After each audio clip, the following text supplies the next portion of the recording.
kan en ma sak tur le kan kal ma sak tur hi chun sang kai alia helai ti khur po hi sia su khuwa helai dam doin veng te vai veng bol te hianin tun ma chuan in suk nan te e ina tan te an plan thina chunai vel chu kan en kol do na ni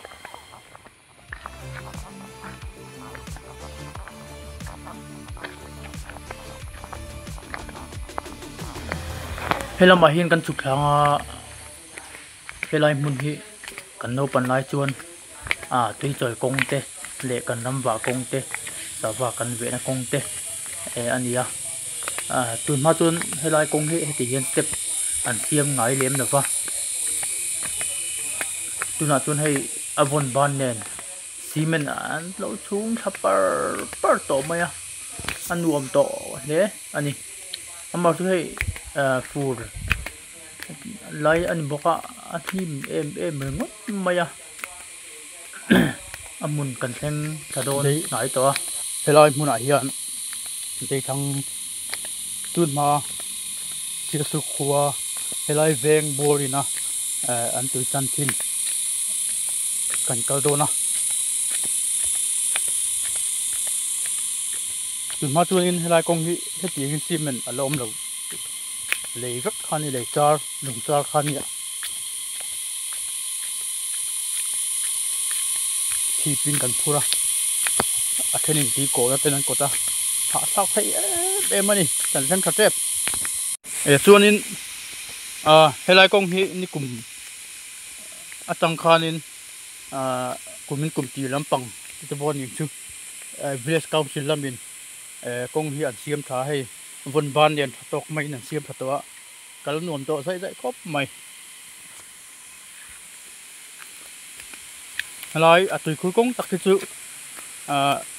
zo ngai lo ani wang hinin ala him deuh leka khu lai khu ni him khop mai atui khu ber po lang thei lo helai hian kanin bua tur te kan in tur te kan toy thina him khop mai hei tu manan toy to lawa tui ero chu tam konga block vak kal thalo meng hei ti khur om na tunia hei a thang zo kan nia helai a hian in kan suwa chun helai a hian kan toy thi helai kong hi kalan hom lo em mai kan siam chho ve tan na ti hian ala chho ul deuh leka ma se tin kan ti bek bekanga ala zol nuam ve deuh tu at po ngai la a thome thang lama kuan ram huan engmo te kan da ve a he ti hian ram hnuai ani put maya kan kal zel anga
Bye.